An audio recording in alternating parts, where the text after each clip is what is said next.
안녕하십니까. 한국전자통신연구원에 근무하는 박문호입니다. 오늘 말씀드릴 내용은 뇌와 목적의식에 관한 이야기입니다.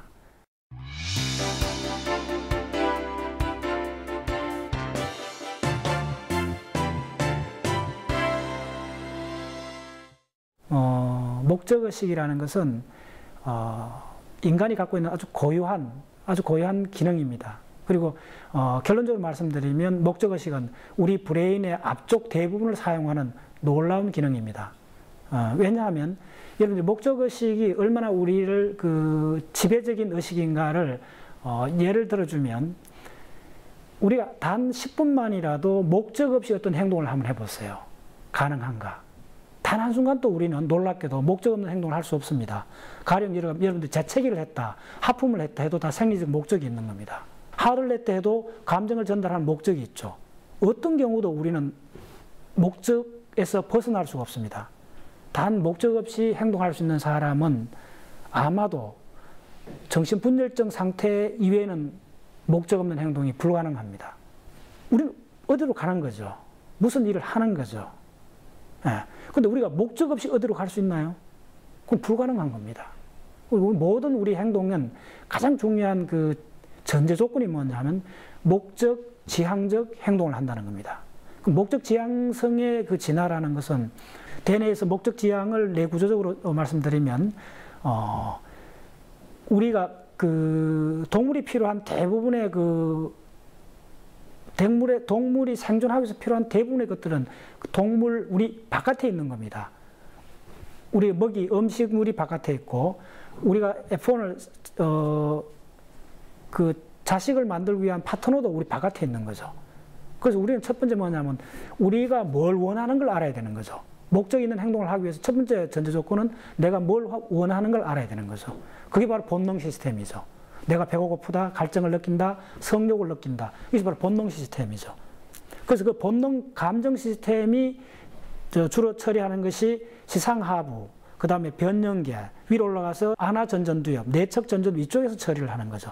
그래서 우리 감정이 최종적으로 느낌으로 바뀔 때까지 많은 처리 과정을 거쳐서 내척전전두엽까지 올라오고, 그러면서 도대체 우리가 뭘 원하는가를 알게 되는 상태가 되는 거죠. 원하는 대부분은 바깥에 있다 그랬죠. 그럼 바깥으로 원하는 목표로 향해서 나아가야 되죠. 그래서 나온 것이 운동기관이라고 보시면 됩니다.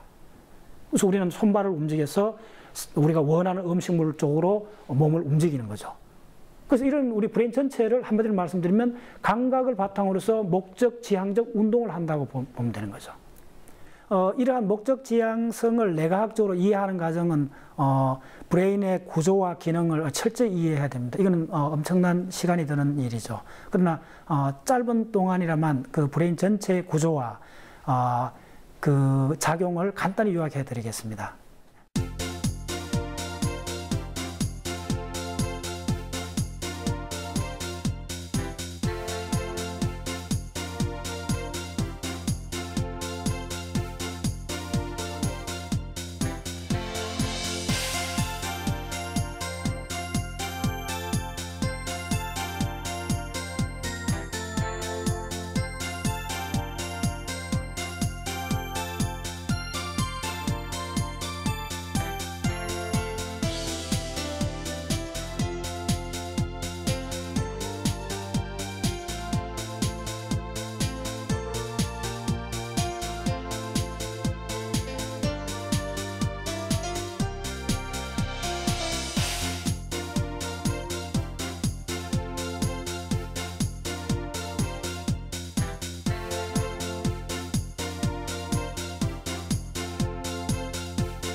그래서 브레인 전체는 뭘 하느냐 물으면 저는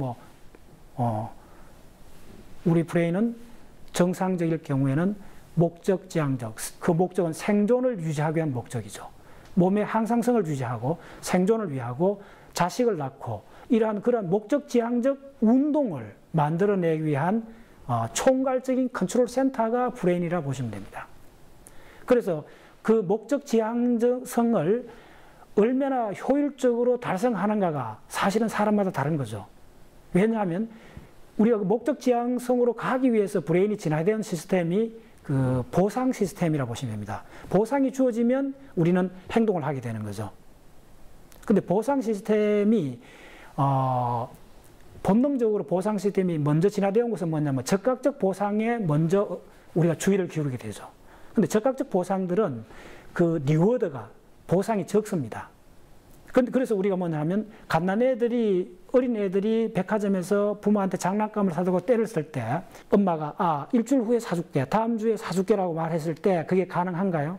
애들한테는 다음 주라는 며칠 후라는 개념이 없는 거죠. 보상을 지연할 수가 없죠. 유일하게 가능한 것은 즉각적 보상밖에 없어요.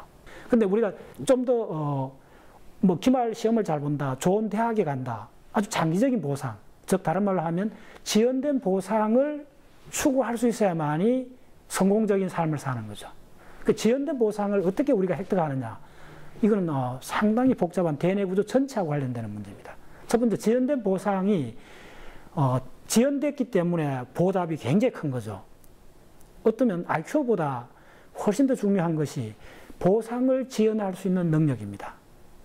즉각적 보상 쪽으로 선택하지 않고 우리의 행동을 먼 장래에 큰 목표로 향해서 우리의 내적 자원을 전체 투여할 수 있을 때 우리는 장래 꿈을 달성하게 될 수가 있는 거죠. 그러면 그렇게 오랫동안 5년, 10년 동안 자기의 그 목표를 놓치지 않고 갈 수 있는 그 힘은 어디서 오느냐? 바로 전두엽의 의지적 작용이죠.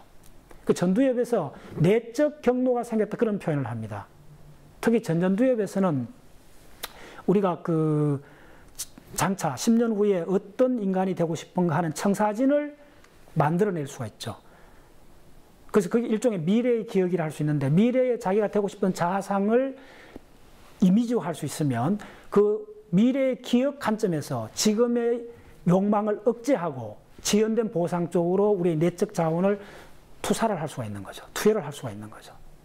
바로 그 점입니다. 그래서 그 관점에서 가장 중요한 게 뭐냐면 우리 전두엽의 의지력, 목표 지향적 힘이 강해야 되는데, 그건 여러분들 간단히 체크해 볼 수 있습니다.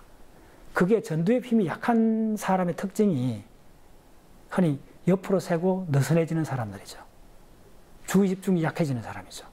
어떤 할 만한 가치가 있는 일, 달성하기 어렵지만 할 만한 가치가 있는 일을 끊임없이 상상하고 그것의 밸류를 항상 업그레이드하고, 그러면서 자기의 현재의 자원을 그쪽으로 전체 투여할 수 있는 그 능력, 내적 경로가 형성된 사람만이 보상을 지연할 수가 있는 거죠. 그래서 궁극적으로 전문가가 되기 위해서는 1만 시간의 법칙이라는 이야기를 하지 않습니까? 그러니까 1만 시간 동안 꾸준히 한 가지 목적으로 자기 모든 걸 올인할 수 있는 사람, 전념할 수 있는 사람, 그 힘은 어디서 오느냐 하면 전두엽의 의지력에서 옵니다. 그럼 전두엽 의지력은 간단히 키워지는 것이 아니고, 전두엽이 하는 일은 특히 전두엽은 기억을 저장하는 것이 아니고 대뇌 피질 여러 영역에 10년, 20년 동안 학습한 장기 기억을 불러오는 영역입니다. 장기 기억을 지금 들어온 입력에 맞추어서 적극적으로 잘 불러와야만이 우리가 환경에 잘 적응적으로 환경에 적응하는 거죠. 그 과정이 이제 소위 말해서 능숙한 사람이 되는 과정이죠. 그러려면 그 전에 전 조건이 뭐냐면 양질의 우리가 양질의 학습된 기억이 선행되어야 된다는 거죠. 그래야만이 불러왔을 때 양질의 기억을 새롭고 독특하게 조합을 하는 거죠. 그게 바로 창의력이죠. 창의성이라는 것은 바로 전두엽이 발달하고 오랫동안 학습한 사람만이 할 수 있는 놀라운 능력인데, 왜냐하면 새롭고 독특한 기억의 조합이 결국은 창의성을 가져오기 때문에 그렇습니다. 그래서 뭐냐면 먼저 양질의 오랫동안 축적된 기억이 있어야 된다는 거죠. 그리고 그걸 조합해서 전두엽에서 운동출력을 만드는 과정을 목적의식이라고 합니다. 그래서 오늘은 간단히 목적의식의 전체적 내과학 관점에서 설명을 드렸습니다.